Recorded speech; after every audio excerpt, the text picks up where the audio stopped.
નમસ્કાર વિદ્યાર્થી મિત્રો, ચાલો આપણે અર્થશાસ્ત્રની અંદર આજનો નવું પ્રકરણ છે એ શરૂઆત કરી. પ્રકરણ નંબર 4 બેંકિંગ અને નાણાકીય નીતિ. આપણી હવે તમે ને હું અને લગભગ બધા અત્યારે બેંકિંગ વ્યવહારોથી પરિચિત હશું. તેમ છતાં આપણે થોડી ઘણી માહિતી છે આપણે પ્રાપ્ત કરવી. હવે આપણે ઘરની અંદર જે મોટા વડીલ હોય, પપ્પા હોય કે દાદા હોય, અદા હોય કે મોટા જે કે વડીલો છે એ પોતાની આર્થિક પ્રવૃત્તિ કરશે, આર્થિક વ્યવહારો છે, ધંધો છે, વ્યવસાય છે એ કરશે અને એના બદલામાં તો કે વળતર પ્રાપ્ત કરે, એટલે કે આવક છે એ પ્રાપ્ત કરશે. હવે આવકના બે વિભાગની અંદર વિભાજન આપણે કરવી. એક ભાગ તો કે વપરાશ તરીકે અને બીજો ભાગ છે આપણે બચત તરીકે. હવે એક ભાગ આવકનો જે એક ભાગ વપરાશ છે તો કે પોતાની જે કે જીવન જરૂરિયાતની ચીજ વસ્તુઓ છે એ મેળવવા માટે થઈ ખર્ચ કરશું અને આવકનો બીજો ભાગ તો કે વધારાની જે આવક છે આપણી એને આપણે બચત કરશું. પરંતુ આ બચત તો કે આપણા ઘરની અંદર સાચી શકતા નથી. શા માટે? તો કે ભાઈ ખોવાઈ જાય કે ચોરી જાય એની બીકો હોય છે, સલામતી કાંઈ નથી. તો આ સલામતી પ્રાપ્ત કરવા માટે થઈને આપણે શું કરશું તો કે બેંકની અંદર જાશું અને આપણું ખાતું ખોલાવશું અને ખાતું ખોલાવ્યા પછી આપણે રૂપિયા છે એ આપણા ખાતાની અંદર છે એ જમા છે એ કરાવશું. એ આપણે શું થઈ ગયું તો કે બેંકની અંદર જઈ અને આપણે થાપણ સ્વરૂપે બેંકની અંદર રૂપિયા છે એ જમા કરાવે અને એ આપણી સાચવી લેશે અને એ સલામતી છે. ગમે ત્યારે આપણે જરૂર હશે તો આપણે રૂપિયા છે એ ઉપાડી શકશું. ઉપાડવાની પણ આપણને આપે છે કે ભાઈ અહીંયા જે ચિઠ્ઠી છે એ ઉપાડી શકાય. એના દ્વારા એટીએમ આવે છે, ક્રેડિટ કાર્ડ આવે છે, આ ચેક આવે છે, આના દ્વારા પણ આપણે રૂપિયા છે એ પરત છે એ મેળવી શકાય. ગમે ત્યારે આપણે જરૂર પડે ત્યારે આપણે મેળવી શકાય છે. તો આ બધું વ્યવહાર તો કે બેંક કરે. આ ઉપરાંત શું કરે તો કે આપણે વધારે પડતું આપણું જે કે ખાતું અથવા તો આપણું જે ખાતું છે એ વ્યવસ્થિત રેગ્યુલર લેવડ દેવડ થતી હશે સમયાંતરે તો આપણને બેંક દ્વારા આપણને ઓવરડ્રાફ્ટ એટલે તો કે આપણા ખાતાની અંદર જેટલી રકમ પડી એના કરતા વધારે રકમ છે એ તમને ઉપાડવા માટે આપે છે કે ભાઈ એ સુવિધા પણ બેંક દ્વારા છે આપણને આપવામાં આવે છે. આ ઉપરાંત તો કે ટ્રાવેલિંગ કરતા જવું હોય આપણે પ્રવાસની અંદર તો એ પ્રવાસ માટે પણ અલગ અલગ જગ્યાના એ ચેક પણ છે એ તમને લખી આપે છે કે જેથી કરીને તમારા રૂપિયા સાથે સાચવવા પડે નહીં. આ ઉપરાંત કેટલી બધી સુવિધાઓ પણ તમને આપે છે કે અત્યારે તમે ઓનલાઈન ખરીદી કરવી હોય તો એના માટે તો કે એટીએમ દ્વારા અને ક્રેડિટ કાર્ડ દ્વારા હપ્તેથી તમારે વસ્તુ મંગાવવી હોય તો ક્રેડિટ કાર્ડ દ્વારા છે એ તમે હપ્તેથી છે એ વસ્તુ મેળવી શકાય. આવી અનેક પ્રકારની સુવિધાઓ છે એ આપે છે. આ ઉપરાંત તો કે વીમાઓ પણ આપે છે. 12 મહિનાના 12 રૂપિયા, 12 મહિનાના 12 રૂપિયા, મહિને 1 રૂપિયા અને 2 લાખનો વીમો છે એ બેંક દ્વારા આપણને આપે. આવો તો કેટલી આપણને બેન્કિંગ છે એ સુવિધા આપણને પૂરી પાડે છે. આ ઉપરાંત આપણે જોવા જાવી તો કે બેન્કિંગ વ્યવહાર છે એ તો કે આપણા અત્યારના જે કે વાલીઓ છે તો કે વિદ્યાર્થીની ફી લેવડ દેવડ કરવા માટે થઈને પણ આપણે ખાતું ખોલાવતા હોય છે અથવા તો સ્કૂલની અંદર ફી ભરવી હોય તો ત્યારે ચેક દ્વારા છે એ આપતા આપણને જોવા મળે છે. અને ગરીબ લોકોની અંદર આપણે વાત કરવા જઈએ તો ગરીબ લોકો તો કે પોતાની જે રાંધણ ગેસની જે સબસિડી આવે છે તો એ પ્રાપ્ત કરવા માટે થઈને પણ આપણને બેંકની અંદર ખાતું ખોલાવતા આપણને જોવા મળે છે. આ ઉપરાંત તો કે આપણે જે હમણાં વાત કરી પ્રમાણે તો કે આપણે ઓનલાઈન ખરીદી કરવા માટે થઈને પણ બેંકની અંદર ખાતું હશે તો આપણે ઓનલાઈન ખરીદી પણ આપણે કરી શકશું. તો આ બધા કાર્યની અંદર કે બેંક છે એ મહત્વની ભૂમિકા છે એ ભજવતી આપણને જોવા મળે છે. પછી બીજો શબ્દ છે નાણાકીય નીતિ. નાણાકીય નીતિની અંદર તો કે મધ્યસ્થ બેંક દ્વારા છે એ નાણાકીય નીતિ છે એ ઘડવામાં આવે છે. નાણાકીય નીતિ એટલે શું તો કે નાણાકીય નીતિ એટલે કે નાણાંનો પુરવઠો અને નાણાંની માંગના આધારે છે એ ઘડવામાં આવે છે. જો બજાર અથવા તો અર્થતંત્રની અંદર નાણાંની માંગ અને નાણાંનો જે પુરવઠો છે એની અંદર અસમતુલન પ્રાપ્ત થાય કે ભાઈ ક્યારેક નાણું વધી જાય, પુરવઠો વધી જાય, નાણાંનો પુરવઠો વધી જાય તો કે કોક વાર છે નાણાંની માંગ વધી જાય ત્યારે તો અર્થતંત્રની અંદર તેજી મંદીની ઘટમાળ છે એ થતી આપણને જોવા મળે છે. ક્યારેક તેજી આપણને જોવા મળે છે તો કે ક્યારેક આપણને મંદી પણ આપણને જોવા મળે. એ શેના થકી? નાણાકીય નીતિના આધારે છે એ આપણને જોવા મળે છે કે ભાઈ અર્થતંત્રની અંદર નાણાંની માંગ કેટલી છે અને નાણાંનો પુરવઠો બજારની અંદર કેટલો છે કે અર્થતંત્રની અંદર કેટલો છે એના આધારે નક્કી કરવામાં આવે છે. આ ઉપરાંત નાણાકીય નીતિ એના તો કે પરિણાત્મક અને ગુણાત્મક એ બે પ્રકારના આપણને છે એ જોવા મળે છે નાણાકીય નીતિના સાધનોની અંદર. તો આપણે આ પાઠની અંદર બેન્કિંગ અને નાણાકીય નીતિના આપણે સવિશેષ અભ્યાસ છે એ આપણે કરીશું. ચાલો સૌપ્રથમ આપણે શરૂઆત જોવી. આપણે પાઠની શરૂઆત કરી તો આપણે બેન્કિંગનો ઉદ્ભવ અને અર્થ. બેંકનો ઉદ્ભવ ક્યારે થયો, કેવી રીતે થયો અને એની વ્યાખ્યા, એને અર્થ આપણે શું કહી શકાય, તો એનો આપણે સવિશેષ છે એ અભ્યાસ કરીશું. હવે બેંકનો ઉદ્ભવ આપણે જોવા જઈએ તો કે બેંકને અંગ્રેજી શબ્દની અંદર તો કે જથ્થો કે સમૂહ છે એ કહેવામાં આવે છે. બેંકને અંગ્રેજીની અંદર આપણે શું કહીશું તો કે બેંકના શબ્દનો અર્થ આપણો શું થાય છે તો કે અંગ્રેજીની અંદર આપણે બેંક શબ્દનો અર્થ થાય છે જથ્થો અથવા તો સમૂહ. જથ્થો અથવા તો સમૂહ છે એ થતો આપણને જોવા મળે છે. સંસ્કૃત ભાષાની અંદર આપણે જોવા જઈએ, આપણે જે સંસ્કૃત ભાષા છે એ સંસ્કૃત ભાષાની અંદર બેંકનો મળતો શબ્દ કેવો છે? ભાંડ. યાદ રાખજો વિદ્યાર્થી મિત્રો, કેવો છે તો કે ભાંડ શબ્દ છે એ સંસ્કૃત ભાષાની અંદર બેંકને મળતો શબ્દ ભાંડ. અને આ ભાંડ ઉપરથી ભંડોળ શબ્દ છે એ ઉતરી આવ્યો.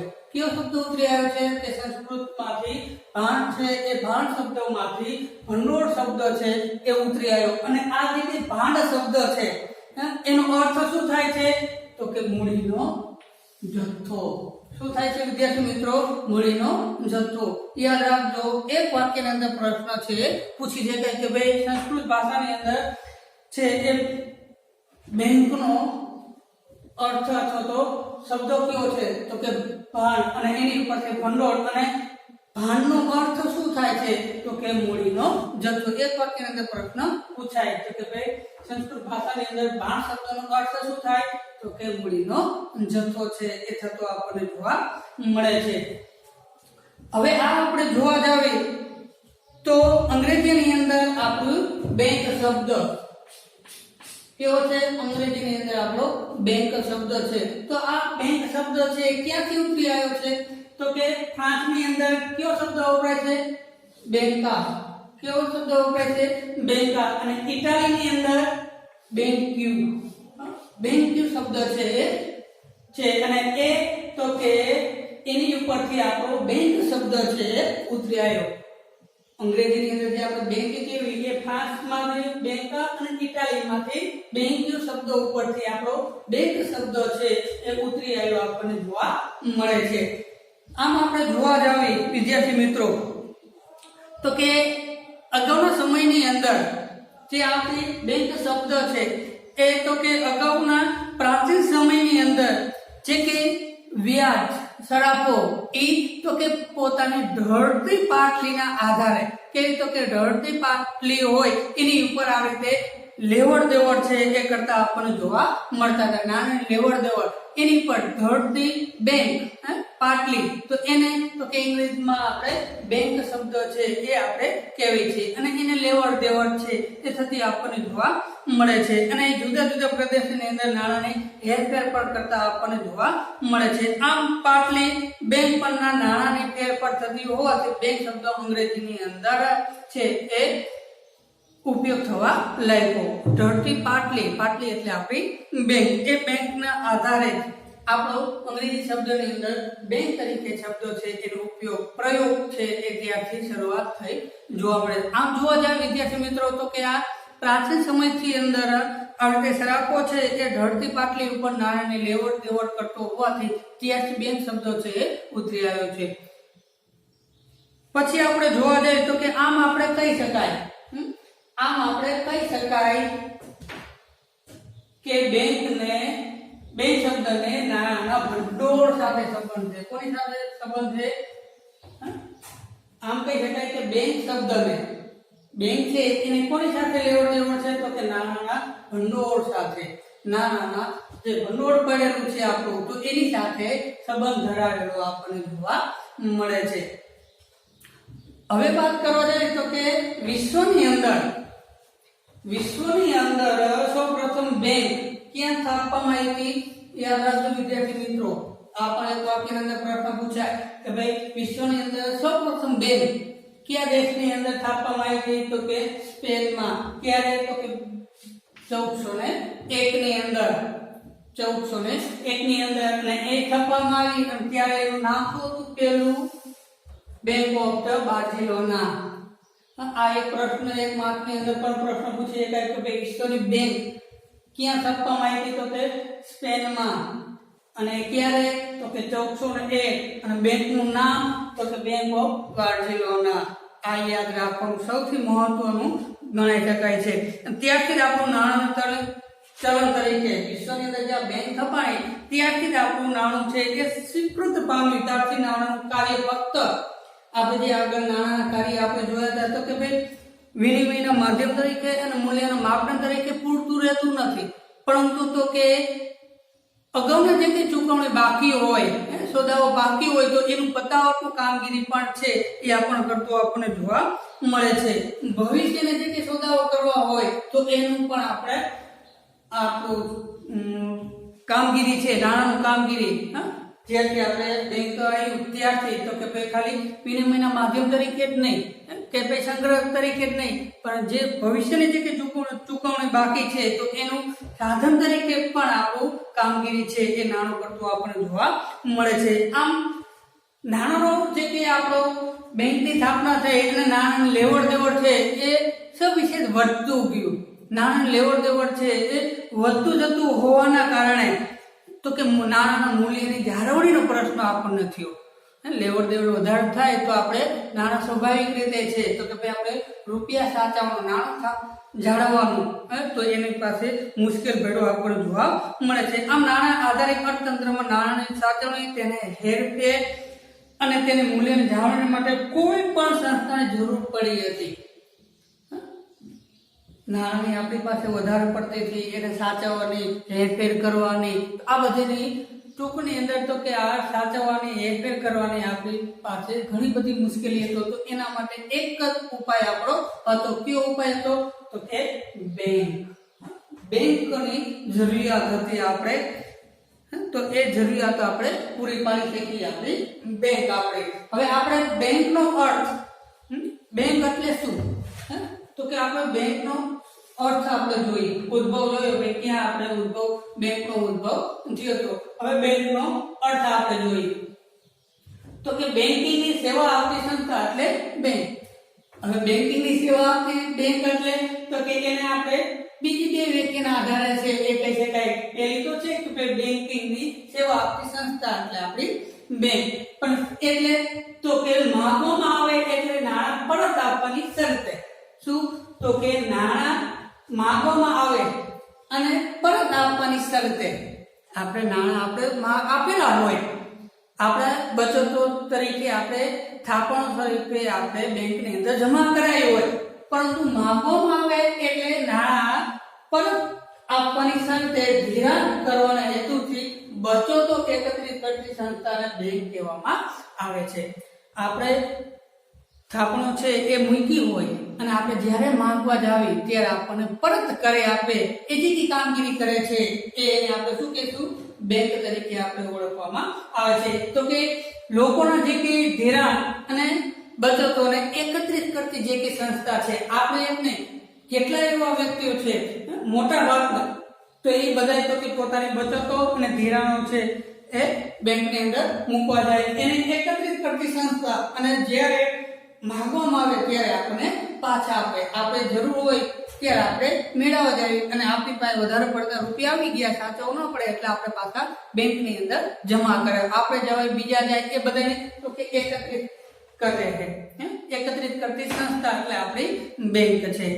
બીજી વ્યક્તિની અંદર આપણે જોવા જાય તો કે બેંક એટલે નફાના હેતુથી કાર્ય કરતી એવી ધંધાકીય સંસ્થા કે જે પ્રજાની બચતોને થાપણો તરીકે સ્વીકારે. કેવી રીતે થાપણો તરીકે સ્વીકારે છે? બેંક એટલે એવી નફાના હેતુથી, બેંક છે એ નફાના ઉદ્દેશ્ય, મુખ્ય ઉદ્દેશ્ય એનું એ જ હોય છે કે ભાઈ નફો પ્રાપ્ત કરો. નફાના ઉદ્દેશ્ય છે.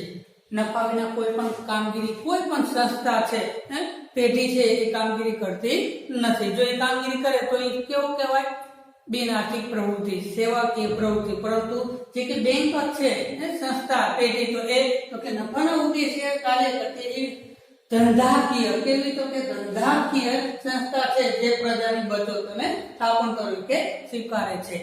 જે કે લોકોને બચત કરી હોય તો એને તો કે થાપણ તરીકે સ્વીકારશે અને એના બદલે શું આપે છે? તો કે વ્યાજ આપશે.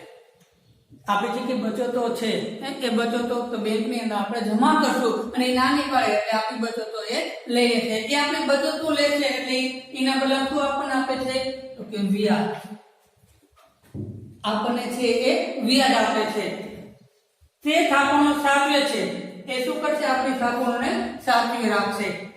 વળી તે થાપણોમાંથી જે લોકોને જરૂર હોય તેને ધિરાણ આપશે.